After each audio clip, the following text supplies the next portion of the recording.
Final Fantasy XI came out on May 16th of 2002.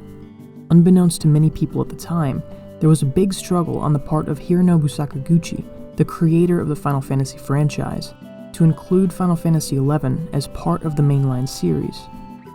Those in upper management fought hard to make this game a spin-off rather than a numbered title, but the series creator saw something in this project. He saw the potential that it could ultimately go on to achieve. On March 18th of 2015 came an announcement of a new scenario.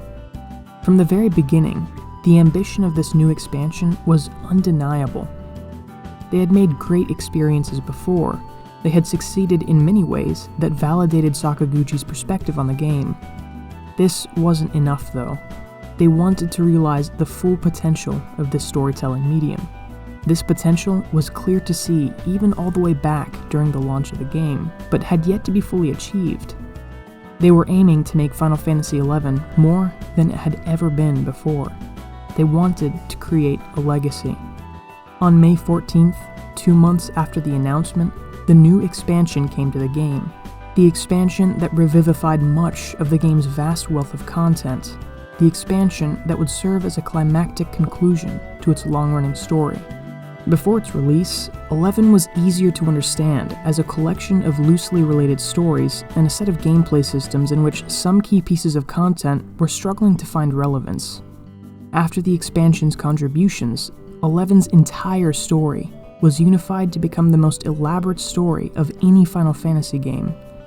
It had by far the biggest pool of relevant gameplay content in the franchise, and it was the grandest achievement the franchise had ever seen. Rhapsodies of Vana'diel will forever serve as a profound confutation to anyone who doubted this game's potential. This is the first contribution that Rhapsodies of Vana'diel made to Final Fantasy XI. Everything that this expansion did for the game can be summed up in not 1, but 6 contributions. Through examining these 6 contributions, we can understand precisely what legacy this game left behind. So how exactly did this expansion realize the full potential of Final Fantasy XI? To understand what I mean when I say this, we have to look at the ambition behind the expansion's development. Rhapsodies of Vana'diel was not developed like a normal expansion.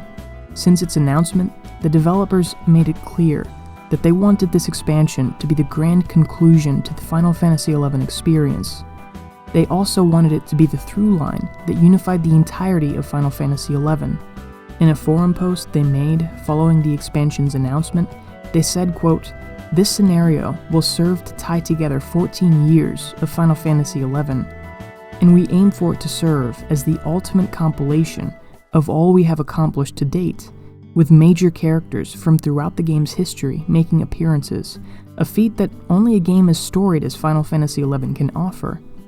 We plan for this to be a grand conclusion to the Final Fantasy series' first MMORPG, and indeed the first console MMORPG, in a way that will be recorded in the annals of the genre's history."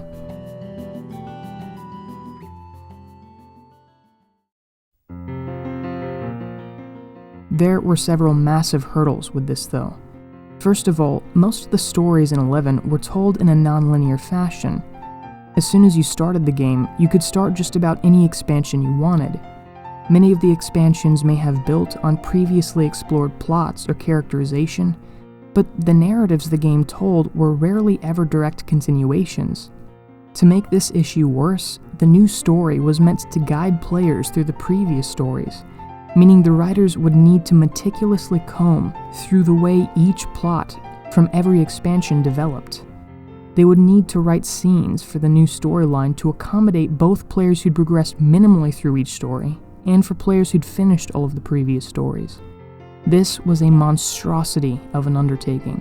The second issue was, the game had changed so much over the years, it was just about impossible to unify the gameplay experience of the game.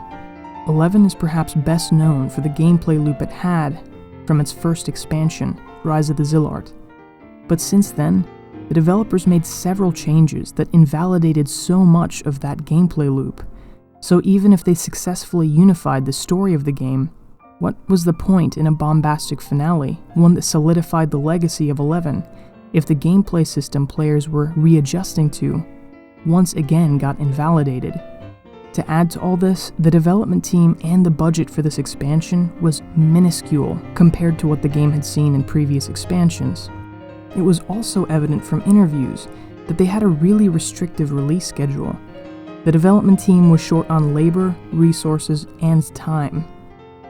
Despite the immense challenges that would no doubt come from an undertaking so vast, the developers didn't shy away from the project. They had a vision, and they wanted to achieve it.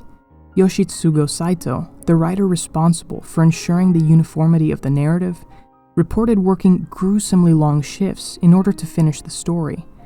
From what Eiko Sato, the main scenario writer, had said, the entirety of the 11 team was wound up full throttle to meet the release schedule.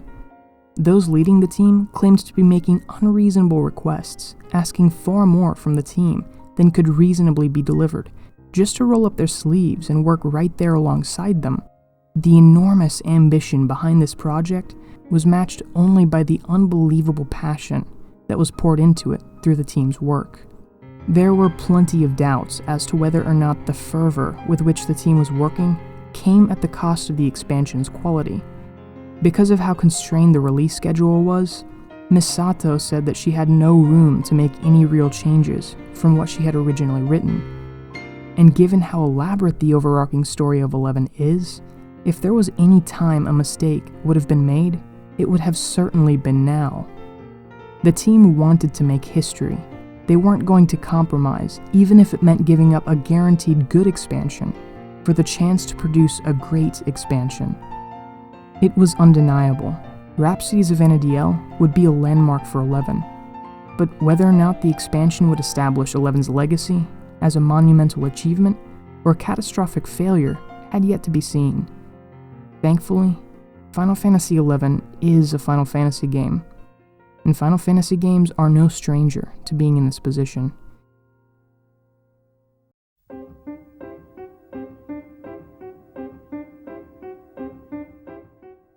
So we're left with the question, was the project a success?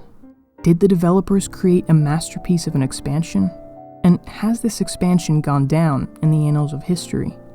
Well, admittedly, the tragic answer to these questions aren't simple. And I hope you weren't expecting a simple answer.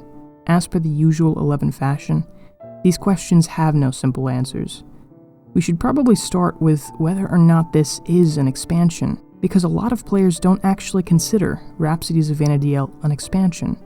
I've talked to several 11 players who left around the Abyssea era, and they use the lack of content as a proof that it isn't an expansion, and therefore shouldn't be counted as part of 11's main story. They aren't entirely wrong about this lack of content either. It did come free to all players who owned all of the previous expansions, and in terms of the new gameplay content it added, it is much smaller than what came before. It only added 3 new zones and no new jobs. However, I've never really understood why anyone would be so passionate about what constitutes an expansion, or an add-on, or anything else. Even if Rhapsodies of Vana'diel isn't a full expansion, I don't see why this should disqualify it from being considered part of 11's story. To me, it makes the most sense to call both Rhapsodies of Vana'diel and the Voracious Resurgence mini-expansions, due to the way they added to the game. But calling them mini-expansions, or any other term thrown around, neither elevates nor diminishes their overall impact on the game. And that impact, especially in the case of Rhapsodies of Vana'diel, is significant. Now that we've discussed the vision that the developers were striving towards, and the validity of this mini-expansion, it should be a little more clear that this expansion wasn't just going to be another story with a few new gameplay systems tacked on and added to the game. They decided to take advantage of 11's status as an MMO, and incorporate a wealth of the game's own history, and use this history to build towards a finale. This isn't something that could have ever been done in a Final Fantasy game before, and in my mind, it's one of the greatest attributes about 11. And this is precisely what I mean when I say this expansion allows 11 to take full advantage of the medium's potential. but this discussion about Rhapsodies of Vana'diel's development also reveals the second notable contribution the expansion made to the game. For better or for worse, because Rhapsodies of Vana'diel is the finale for Final Fantasy XI, it forever solidified XI's legacy. Now whenever new players talk about the game's story or endgame, the additions made in Rhapsodies of Vana'diel is usually where the conversation ends up. To tell the truth, this legacy of 11 is really the topic I made this video for. It's a topic that deserves discussion, yet the public conversation about it is sorely underdeveloped. I would be lying if I said the legacy of 11 is one of triumph rather than tragedy. When looking at the game, it's hard not to feel that it has been left in an incredibly undesirable position. But to understand why, we first need to understand the rest of the contributions this expansion made to the game. We will be returning to the topic of 11's legacy, believe me, but without the context these contributions offer, it will be difficult to understand precisely why 11's legacy is so unfortunate. So about those other contributions, there is no better place to start than the story. The story of the expansion cryptically begins by showing a cutscene with the main character, Iroha, materializing in front of a mother crystal, before heading off on her mission. It's important to note that triggering this cutscene is practically unavoidable for new players. This opening is far from the best expansion opening in the game, but as short as it is purposeful. It foreshadows several highly important world-building elements that would further be explored in several of the following expansions. Eventually, you encounter 11's version of Gilgamesh, one of the chief pirates in the Ten Shadow organization. He had found Iroha stranded out at sea, and she claims that she was looking for you, the adventurer. She says that she's your protege from the future and has traveled back in time to find you, Vana'diel's last hope. She has gone on this mission because the future, the world she is from, it has been consumed by darkness. She isn't the only one who has traveled back in time, though. There is a powerful masked individual who is working against Iroha at every turn throughout this narrative. The appearance of these two individuals coincides with portals being ripped open in the fabric of Vana'diel's existence. Zaid, the legendary mithril musketeer, goes to investigate what lies beyond the portals. He discovers that these portals took him into a familiar area, except frozen in time and bleached of its light. Iroha refers to this world of ruin as the world of Eska. There is one issue with Iroha's story, though. The adventurer has, or is about to travel through the Promethean regions. These regions have also been bleached of the Mother Crystal's light, just like Iroha's future. But the Promethean regions and the Eska world look very different. I had initially thought that this was a mistake on the part of the artists working on the zone design for this expansion, but much to my surprise, this very subtle dissonance is exactly what the story explores. Why do the regions of Eska and Promethean look so different? What dishonesties is Iroha harboring, and who is the individual who traveled back in time with her? The answers to these questions contextualize the conflict of Chains of Promathia, expand upon the world building of Wings of the Goddess, and thematically tie every single major story featured within the game together in one grand narrative.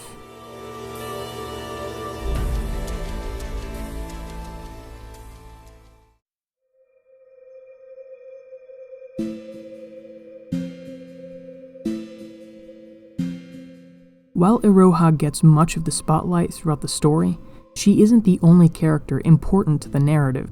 Starting out, Aldo and Lion play important roles along with the two other Rise of the Zilart characters I've already mentioned. Before long, Tenzin shows up at the Ten Shadow headquarters to meet with Iroha, who claims that she holds a prominent role in the country they are both from. The cast is eventually joined by Prish and Celtius from the second expansion, Aphmau and her puppets from the third, Lillicet and Kate Sith from the fourth, and finally Arciela and Balamor from the last expansion. It really is hard to express just how enjoyable it is to see tons of characters throughout the hundreds of hours of the stories you've already played through, interacting with each other. One of my favorite examples of this is when Tenzin meets Gesho from Adargan. While the meeting isn't actually shown, Tenzin comes away from the meeting completely perplexed by Gesho's costume. You'd think if it were anyone who wouldn't be surprised by Gesho's appearance, it would be one of his fellow countrymen. But Kagero, the other Far Eastern denizen, is the one who has to clarify for Tenzin. These moments are admittedly sparse, so I would have loved far more of these interactions, but every single one was an absolute delight to see. Before discussing what the story does well, it's important to point out that it isn't perfect. First of all, the style of writing in many of these scenes tends to be more abstract and vague, like it was in the second expansion and earlier stories. Some might find this style of writing preferable, but for a story so vast and complex, I would have preferred the more grounded style the same writers chose to utilize for Seekers of Adulan. While playing through the story, it feels needlessly difficult to follow how the different world-building elements were impacting the plot. Secondly, while there were a lot of characters featured in the story, there were only about 2 characters that go through meaningful character development. Admittedly, there is a reason for this, but that doesn't change the fact that the way the story is written can really come across as lopsided, particularly for those who aren't too familiar with the other stories of the game. But for all of these issues that I have with the writing of this expansion, I can forgive every single one, thanks to the incredible benefits that it affords the expansion as a whole.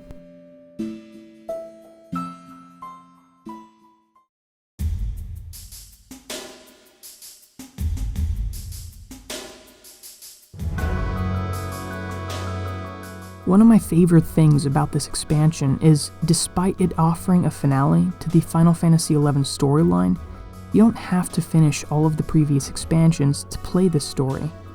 Rhapsodies of Vana'diel can be played alongside the other expansions. This way of implementing the narrative could not have been done had the writers used the same grounded style of writing found in Seekers of Adulan. The reason I find this to be a huge benefit is because the stories of the Nation missions and Rise of the Zilart can really drag in terms of pacing. Playing through the first chapter of Rhapsodies of Vana'diel between the early stories goes a long way towards breaking up that slow pacing. It offers some much needed foreshadowing in the early story, and I'm certain the improved cutscene quality can be a nice break for the straining eyes not yet accustomed to playing PS2 games without HD remasters. This goes beyond simply offering the player more freedom as to how they want to play the game though. They give all of the stories throughout the game a sense of connectedness that would otherwise not be there had this expansion been locked behind the completion of all of the previous stories. This was clearly an important design decision to the developers too. Over 40% of the cutscenes made for this expansion are actually alternative versions of cutscenes for players at different progress points throughout the other stories. And this feeling of connectedness might be the very best thing this expansion did for the story of the game. Rhapsodies of Vana'diel is the finale of the main story of Final Fantasy XI. It would have been far easier for the writers to unite all of the characters and have them beat some contrived villain, and admittedly, that would have been really enjoyable, as I've already established. When tasked with the writing of the finale for this story, they didn't settle for simply unifying the story's plots. They decided to try the far more difficult task of unifying the entirety of XI's story thematically. One of the ways they attempted this was with their choice of the main villain, the Cloud of Darkness. I could make an entirely different video essay focusing only on the lore and the symbolic significance of this villain, and how each minor change in XI's version from the original in 3 is highly relevant to the story. Leaving that aside, however, every bit you learn about this villain simultaneously fleshes out the world of the game and answers many, many questions left unanswered through all of the previous expansions. The Cloud of Darkness is far from my favorite villain in 11, but this villain is one of the biggest reasons why the writers' attempt to unify the themes of 11 wasn't just a success, but a resounding success. And this is the third contribution this expansion makes to 11. It turned a game that at one time had many different stories and themes into one that conveyed a singular message, a moral that can be taken from the experience. This expansion highlights where all of the core ideas manifest in all of the previous stories, and it ties every single one of them together. This act of thematically tying all of the previous expansions together was clearly the highest priority the developers had for this story, and all the other story elements feel like they were written to complement this endeavor. The result is an unforgettable story whose impact is far higher than the sum of its parts. Rhapsodies of Vana'diel is the story of Final Fantasy XI, and in my opinion, it's among the greatest stories ever told in a video game. As great as the story of this expansion turned out, the developers had their sights on a far loftier goal. They wanted to make something so great it would go down as a landmark in Final Fantasy history, and a great story is far from the only thing needed for such a legacy.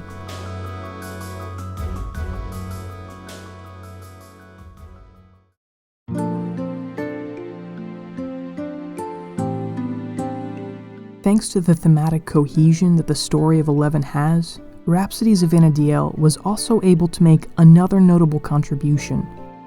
This expansion infused every bit of this game's narrative experience with that feeling of heart that 11's world is so well known for.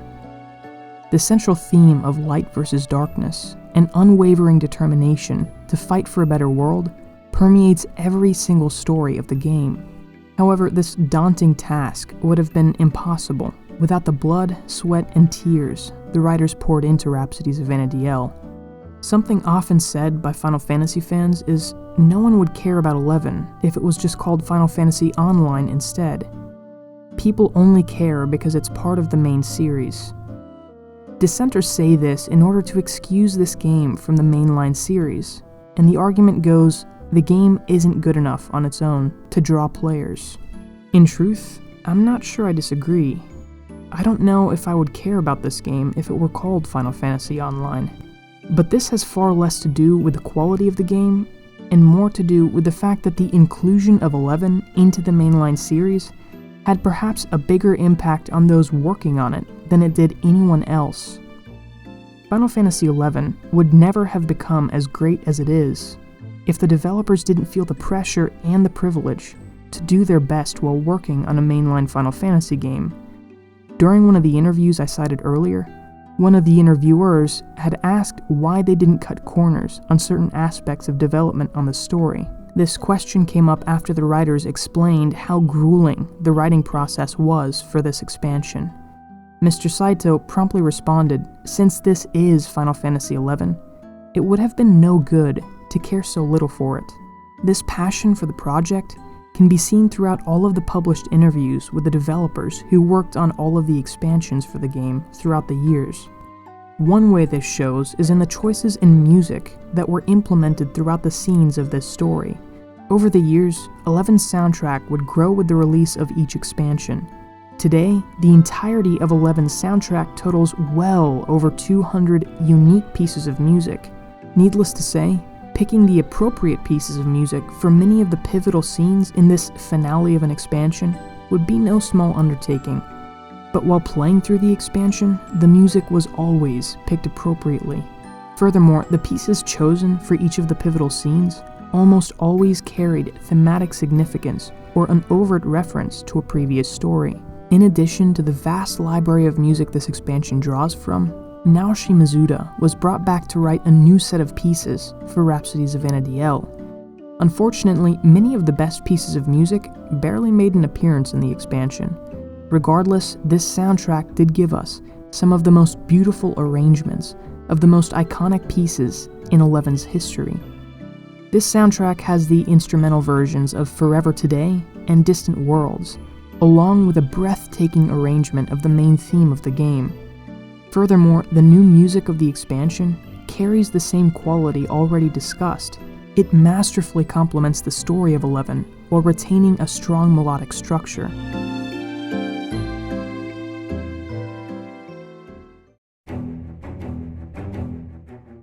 Naoshi Mizuta and all of those involved with the musical use in this expansion know precisely what the heart of the narrative experience of the game is. This is best exemplified in the final boss theme of the expansion. Given this is the final boss of a story that had been running for well over a decade, that lasts hundreds of hours long with dozens and dozens of great characters, it's natural for you to be expecting the most bombastic piece of music in the game. And trust me, when it comes to bombastic music, the new soundtrack written for this expansion has plenty of it. every single final boss theme throughout the previous expansions has been the crescendo of all of that expansion's music to that point. And in this expansion, it's no different.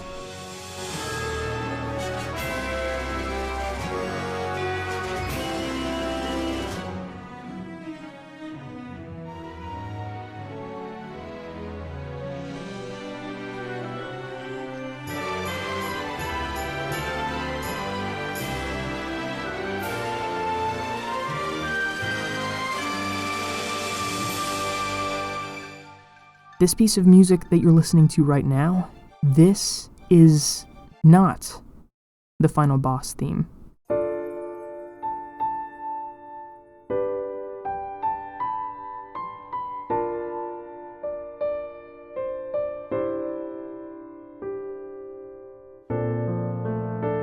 When you first step into the battlefield, you're greeted with a piece of music that is far more than just the combination of this expansion's soundtrack.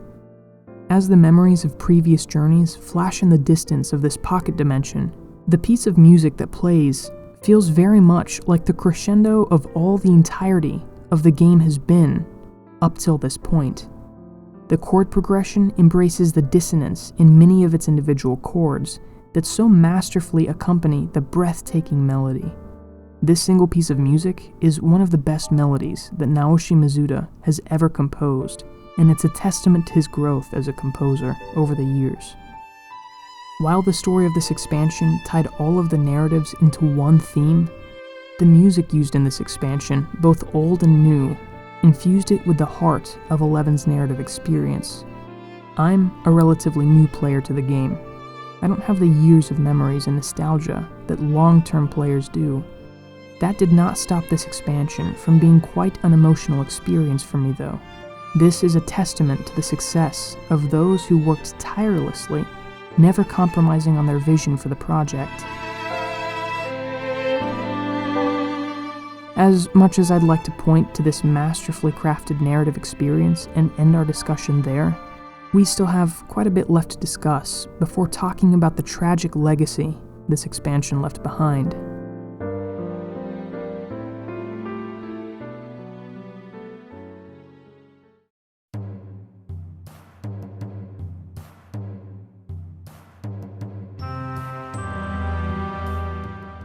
Leading up to the development of Rhapsodies of Vana'diel, the developers had been adapting the gameplay experience of 11 for the modern era, and this initiative came to its zenith within this expansion. This is Rhapsodies of Vana'diel's 5th contribution to Final Fantasy XI. I know what I'm about to say will be incredibly controversial to those who have a strong preference for Classic 11 before all of the quality of life changes, but in my new player opinion, Rhapsodies of Vana'diel took the essence of 11's gameplay loop and revivified it for its modern player base. They went about this using 2 different approaches. The first approach was through the aforementioned quality of life additions they started adding towards the end of the previous expansion. These changes include fast travel, summonable party members, and so much more. For this expansion, they took this even further. While playing through the story missions, you're rewarded with a series of Rhapsody's key items. These items fundamentally change much of the ways the game can be engaged with. After you've obtained all of the key items, the experience point rewards from any monster is increased by over 2.5 times. Many of the time gates for content were reduced to mere minutes. The money requirement for content entry items were reduced to, in some cases, just 1% of what they once were, and so much more. These key items make an enormous wealth of content accessible to modern players, and they further made 11 play just a bit more like its offline siblings. In my opinion, these key items, along with all the modernizing steps taken, are an enormously welcomed addition, but I want to take a moment to address 2 common critiques. The first critique is that there's no more difficult content in this game. All of it has been made too easy and casual. To the credit of those who make this critique, there is a lot of casual content in Modern 11. Almost all of the story can be done casually, with the exception of the most recent expansion. Getting to level 99 is relatively easy, and a lot of combat content is trivial. But I don't find this argument to be valid for one simple reason. All because much of the content has been made casual doesn't mean that the hardcore content hasn't been replaced with new content. I've made this chart to show what level of dedication players needed for these three branches of the game in the classic era. As any old school MMO, there wasn't a lot that casual players could do. You needed to have some degree of initiative to accomplish even the simplest content. This is the chart I made for what the modern 11 experience is like. You'll see that the most notable change is in the casual content section. For players who can get past the learning curve, there is a huge amount of casual content to do. The entirety of 11's story has been shifted left from where it was before. As far as leveling, it is now possible to level with trusts, making that process far more accessible. A lot of players who haven't played in a while will reject the notion that the leveling process offers hardcore players something to do. But these same dissenters don't know about the master level system. The current level cap is M level 50. The amount of time you'd need to spend to get to M level 50 is the most arduous grind the game has ever seen in its 2-decade history. And only the most dedicated and hardcore players will take any of their own jobs to the level cap. As far as the combat content, all of the endgame content in the 75 era can be casually played today. But the game also now offers certain content only playable by the tiny fraction of the player base who have really well-geared jobs. Fights such as Enraged Ammonon, the V25 Odyssey NMs, and the new Master Trials truly push the limits of the incredible combat system in this game. Again, to the credit of those who make this critique, there is a much smaller pool of relevant content on the cutting edge of endgame than there used to be. However, this doesn't change the fact that if you're wanting to optimize multiple jobs, you very well may be engaging with the largest pool of content in the game's history. And this is thanks to the second approach the developers have taken to adapt the game for the modern era.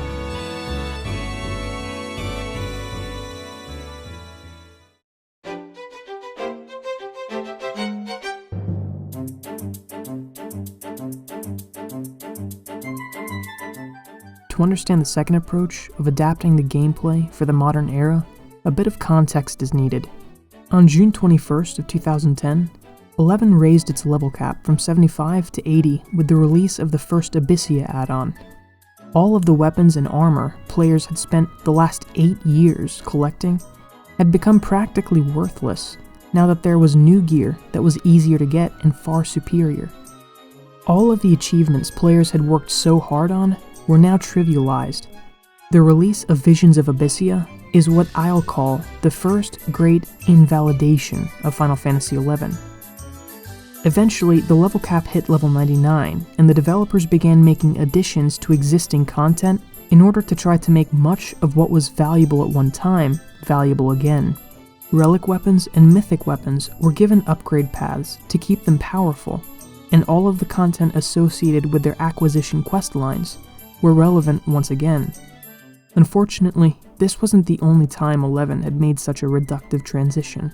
March 26th of 2013 saw the release of another expansion, and a new set of stronger gear. While the level cap wasn't raised, the eye-level system was introduced, and a wealth of even more powerful gear with it. This, again, made all of the gear players had spent so much time working on irrelevant, due to the better, more accessible alternatives. So this can be called the second great invalidation. However, as I mentioned, the developers were trying to preserve the 11 gameplay experience, so they introduced a series of systems throughout the following years that didn't just preserve older content, but made older content incredibly valuable today. The perfect example of this is the Oboro upgrade system. Oboro is an NPC that offers a wide variety of upgrade options for gear. The most notable gear you can upgrade is all of the ultimate weapon types that were invalidated with the introduction of the eye-level system. While this upgrade system was available before Rhapsodies of Vana'diel, it was really fleshed out in this expansion, and the ultimate weapons were even further upgraded. This essentially means that thanks to how powerful these weapons can be, all of the content used to make a relic, mythic, or Empyrean weapon are still relevant to Final Fantasy XI's endgame, even if these content pieces aren't necessarily endgame activities themselves. This ultimately means that neither the release of Seekers of Vana'diel or Rhapsodies of Vana'diel were reductive for the already massive game, and all of the new gameplay additions in this expansion further added to this pool of relevant content.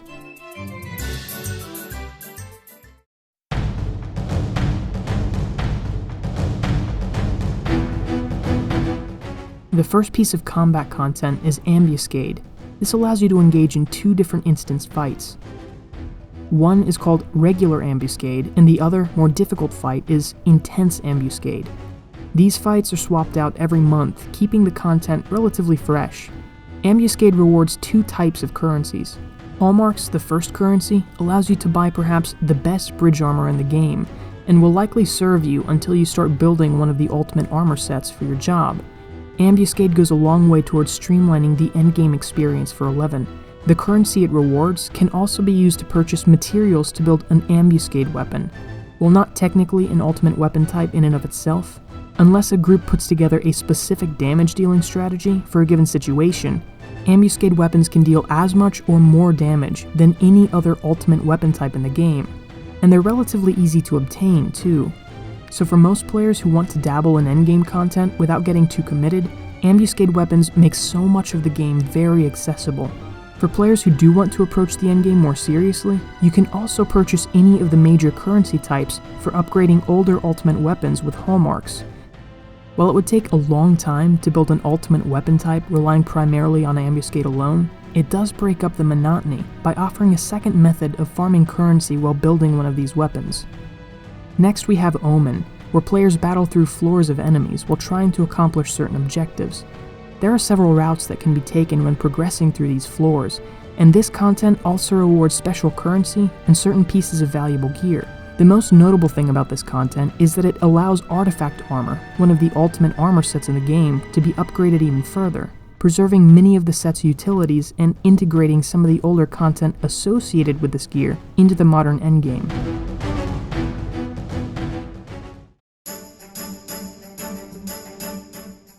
Dynamis Divergence is another type of battle content that is essentially a revamped version of the original Dynamis. You battle through one of the 4 original city zones while collecting a currency that can be used for a plethora of augmentation options for endgame gear. You can also get Divergence weapons, also known as Superior 5 weapons, from this content, which like ambuscade weapons are certainly among the best weapons in the game. Just like what Omen content did for Artifact Armor, Divergence also gives players the ability to bring another ultimate armor set, the Relic Armor, to modern endgame standards. The next content piece is the Geshfet Notorious Monster System. Geshfet has players trading a wealth of different items for pop items. These pop items can be used to spawn a huge amount of notorious monsters in the 3 new zones of the expansion, and this is the primary system used to build the new ultimate weapon type introduced in this expansion, the Aeonic weapons. I really like this NM system because many of the items that can be traded for NM pop items can be obtained through many other content pieces in the game, giving them a new relevance. The most notable example is the Sky NM system, introduced in the first expansion of 11. While this NM system won't ever be as relevant as it once was, thanks to the way it ties into Geshfet and Aeonic weapons, there will always be a reason to go back and engage with this content. Speaking of Aeonic weapons, another way to farm the main currency used to build them can be earned through the next battle content, Domain Invasion. This content has you travel to one of the 3 new zones and fight one of the 3 Domain Invasion dragons that correspond with the zone you're in.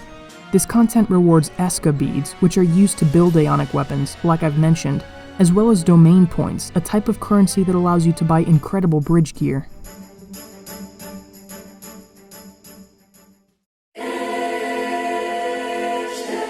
There is one more type of battle content we'll discuss, and that is Master Trials.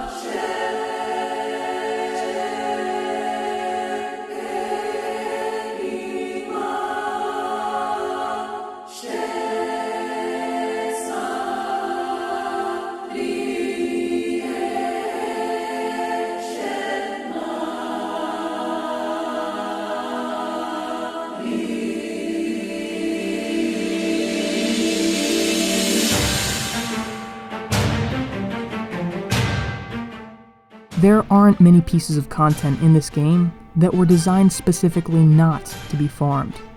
Almost every type of content requires you repeatedly doing activities to work towards rewards that will benefit you in other areas of the game. This is not how Master Trials are designed. Master Trials do offer rewards, but in the form of aesthetic weapons that provide the dominance buff, the elite player status effect, and the "you're not as good as me" afterglow. Unfortunately, these buffs don't always activate for players on servers full of mercenaries, and their potency also decays the older and more power-crept the respective Master Trial gets. But that doesn't stop this from being one of my favorite pieces of content in the game. There are no level traversals, trash mobs, preliminary bosses, or RNG factors to these fights. They are specifically and exclusively designed to test the player's skill and understanding of the combat system. This expansion gave us 4 Master Trials, and admittedly, from what I hear, they've become much easier due to the better gear that has been introduced since then. Regardless, these fights will always be here to test the skills of players who attempt them with the era-appropriate gear. Frankly, there are very few people in the 11 community who are passionate about the Master Trials due to their lack of rewards. The main reason I care about them so much is because of my love for this game's combat. It is among the most deep, intricate, flexible combat systems that the video game industry has ever seen. It would have been a tragedy had the game gone well into its twilight years without any content specifically designed to highlight this system. And while I won't clear any of the Master Trials myself anytime soon, I'm really happy to have them as a lofty goal to work towards.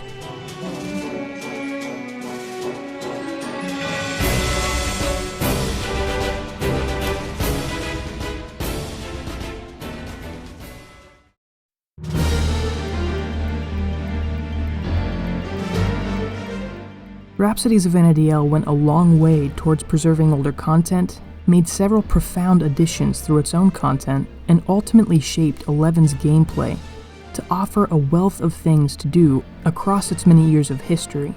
But perhaps you aren't convinced. Perhaps you still don't see this 5th contribution of bringing the essence of 11's gameplay loop into the modern era to be a legitimate contribution. After all, the game has changed dramatically, and now plays nothing like it did before. If I may, let me make this one last point about the topic. One thing many people assume when they see the amount of casual content offered is that the game isn't really social anymore. Along with offering NPC party members, the game rewards some of its endgame gear without the need to play with other people. While this might be true for older content, the game still heavily incentivizes people to play with other real players. There is a point when progressing towards the endgame where progress becomes unbearably slow, and certain endgame content flat out requires grouping up. The only way to get around this is by resorting to more drastic measures. It's just that it happens at eye level 119 rather than level 10 like it used to. Furthermore, much of this progression towards endgame is horizontal progression rather than just vertical progression. Much of modern endgame consists of players working towards gear that isn't actually better than their current gear, but rather preferable for certain circumstances. For every single job, there are dozens and dozens of gear pieces that could be called best in slot, depending on the situation. There is no single weapon or single armor set that is better than everything else. That isn't how the game worked in the level 75 era, and it's certainly not how the game works today. So as of today, the game still has plenty of challenging content, an arduous grind to max level. It heavily encourages social play outside of the main story, and the gearing for the endgame of 11 is almost entirely horizontal rather than vertical. I know these arguments won't convince everyone, but for all the following reasons I've stated, I do believe that this expansion was successful in incorporating the essence of 11's gameplay experience into the modern gameplay loop.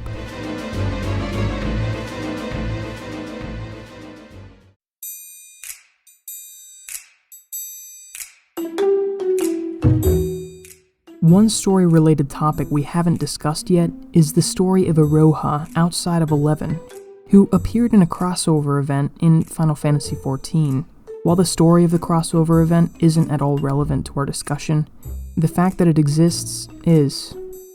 It seemed apparent by the ending of this expansion and the crossover event that Square Enix was once again trying to get players to move from Final Fantasy XI to Final Fantasy XIV.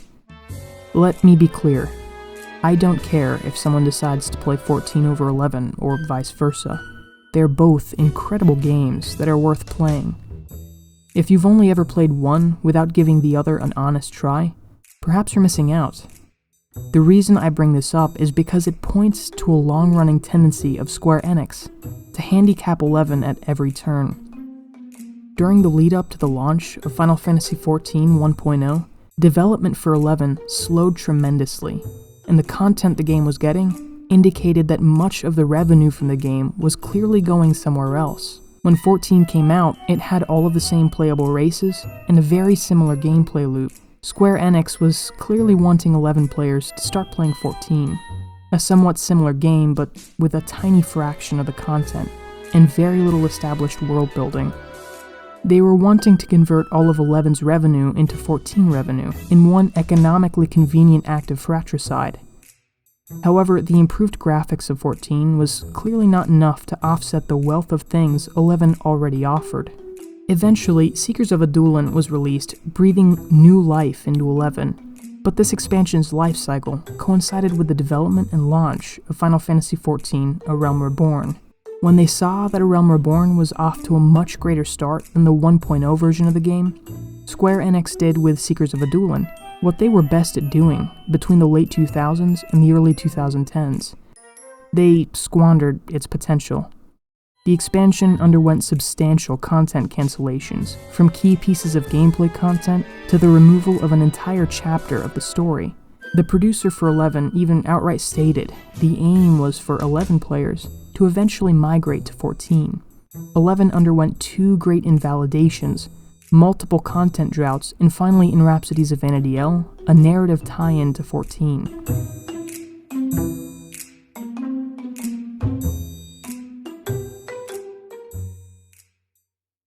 So, did that work? Have players left 11 for greener pastures in 14? Clearly not.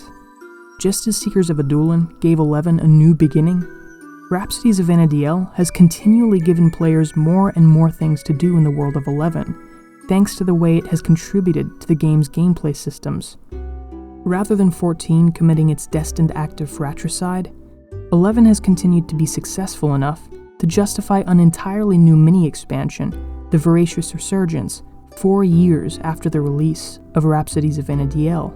This is the 6th and final contribution of this expansion. It took the new beginning of Seekers of Vana'diel, and it's expanded upon that new beginning in a way that has left 11 an incredibly enjoyable and respectably successful video game, even today, many years past the expansion's release. Speaking of Voracious Resurgence, this has been one giant caveat looming over the entire video. The developers said Rhapsodies of Vana'diel would be the end of 11's story content. They said that it would serve as the climactic finale, and no new narratives would be written for the game. But contrary to everything they said before, the Voracious Resurgence added an entirely new story and a new set of gameplay additions to 11. This is incredible. A PS2 game that no longer plays on the PS2 just got entirely new content. But what does this mean for Rhapsodies of Vana'diel? Does 11 have a new finale to its story, making this entire video inaccurate? Well, no. The Voracious Resurgence feels much more like a sequel story to 11's main story, rather than being part of that main story. This doesn't make that expansion any less valid of a part of 11, though. There are a lot of stories in 11 that aren't necessarily part of the main overarching narrative. As far as gameplay, the expansion continued to build off the gameplay systems of Rhapsodies of Vana'diel and Seekers of Vana'diel, finishing up certain Ultimate Armor upgrade quests and adding a 5th Ultimate Weapon category to the game. My main reason for bringing this up is all because the game has gotten another mini-expansion that doesn't change Rhapsodies of Vana'diel's very unique position of being a combination of all 11 has been. In fact, the existence of the Voracious Resurgence, if anything, can be seen as an indication of Rhapsodies of Vana'diel's success.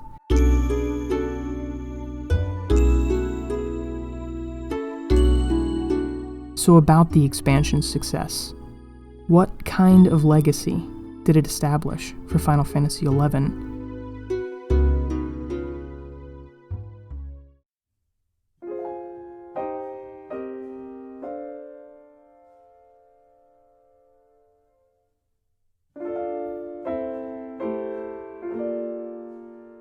Now that we've discussed how Rhapsodies of Vana'diel has contributed to 11, it shouldn't come as a surprise when I say that this mini-expansion is the best thing to have happened to 11. The game now plays even more like its offline siblings.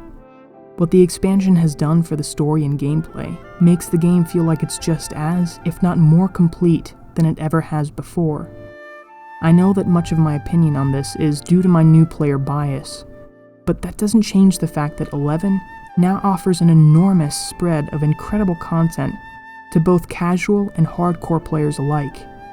It now incorporates the biggest, most varied content pool into its gearing process than it ever had before, and the enormous narrative of 11 has a clear, defined, and unforgettable finale. If this isn't the best game in the Final Fantasy franchise, then it doesn't get closer than this. Rhapsodies of Vana'diel took the incredible game that was 11 and made it so much more. If you can't tell by now, I truly believe that the developers were successful in making a masterpiece in this expansion. They delivered a story that is easily in the highest echelon of the Final Fantasy stories. The soundtrack is one of the deepest and richest soundtracks in the series, and the gameplay incorporated a behemoth amount of content throughout the game's over 20-year history. However, the developers weren't just trying to create a masterpiece, they were trying to create a legacy.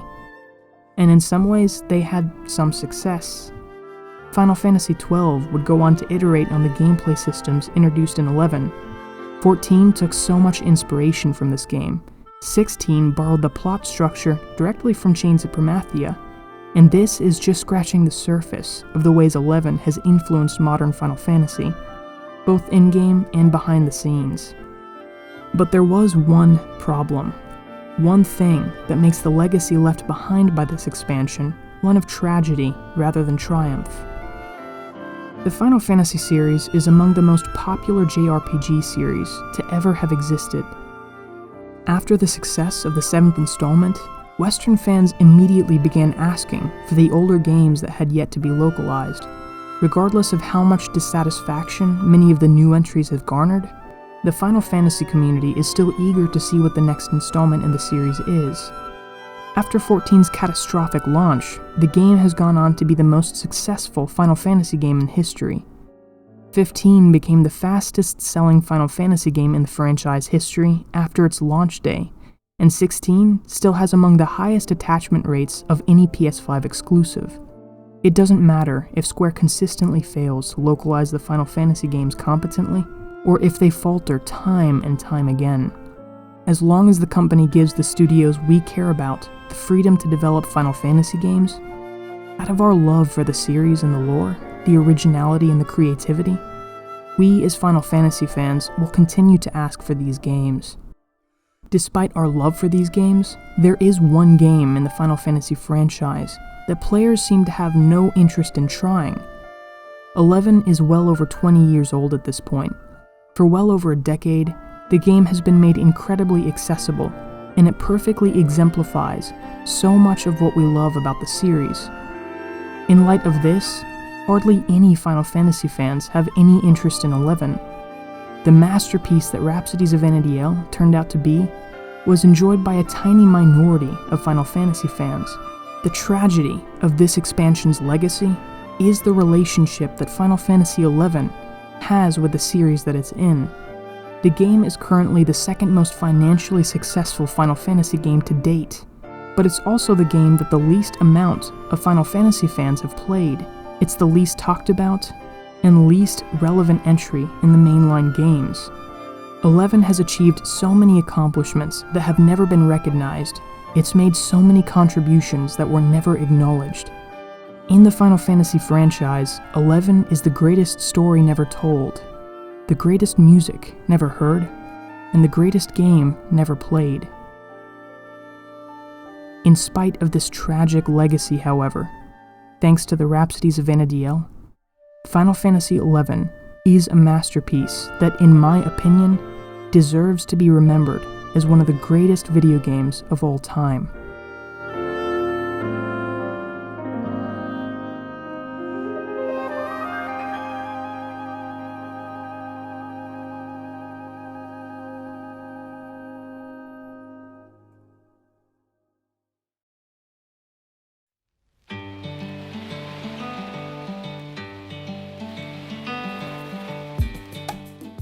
Rhapsodies of Vana'diel is the last expansion involved in the main overarching story of 11, and with that, we've come to an end of this series. There are still 4 add-on stories and a story from the newest mini-expansion though, so there's even more content to this game that wasn't thoroughly discussed in this series. This blows my mind, because of how much effort went into the series, and still, not all of the major content was covered. Thankfully, I didn't have to do this alone. There are so many people I have to thank who helped out with the series. First and foremost are the 2 whose input made the absolute most impact on my perspective of this game while writing these scripts. RCL is the one who made all of the NM charts in the series, while also offering interesting perspectives and lore explanations. Ikari Luna offered so much feedback throughout this series, as well as opened my eyes to so many intricacies about the game. These videos would have turned out dramatically different if it weren't for you. I cannot thank you both enough. Again, I want to thank the Joker's Wild Link Shell for all of their help throughout the later expansions in the series. I couldn't have done this without you either. To everyone who actively helped with these videos, we've done it. We've made the first video retrospective series on 11's main story content. As a huge Final Fantasy fan who grew up watching Final Fantasy retrospectives from game trailers, Resonant Arc, Lore Runner, and plenty others, I really hope this series does for 11 what those channels did for the other Final Fantasy games. To all of the viewers, I hope this series has been informative on both the modern state and the history of 11. If there is a video in this series you haven't seen yet, feel free to check it out. And thank you so much for watching.